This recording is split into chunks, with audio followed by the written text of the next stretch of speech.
The ground power unit or auxiliary power unit is the most common and immediate suspect when multiple high-draw cabin systems simultaneously fail before engine start. The immediate action required in this circumstance for a 787 is to cancel the departure due to risks associated with the plane being unable to meet operational standards. If Air India Flight 423 had reached its maximum permissible takeoff weight, it could have easily crashed earlier that day.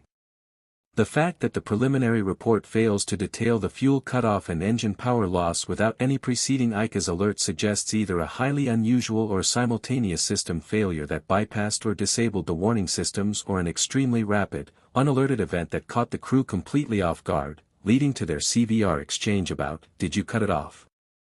The oral alerts would have been very noticeable if they were triggered by a fuel cutoff. Watch the earlier video on this channel depicting what occurs when the fuel is cut off in flight in almost any situation. Air India Flight 171 was more vulnerable than Flight 423 shown in the video. Extreme heat had increased and the hot air was even less dense than earlier that day. Air India Flight 171 had the maximum fuel capacity, approximately 33,000 gallons of fuel, and a heavy payload that pushed it to its structural maximum takeoff weight, and it was unable to maintain adequate thrust.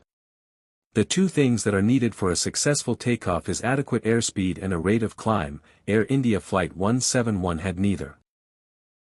The fact that the FAA has concluded the crash was not caused by a mechanical issue or inadvertent movement of the fuel control unit or switches points to the fact that experts in the aviation industry are likely aware that the plane was attempting to take off in extreme conditions under unreasonable circumstances, especially if the pilots did not report the earlier mechanical failures that day, and did not take the appropriate action to ground the plane. Especially if a lithium-ion battery thermal event was the initiating factor.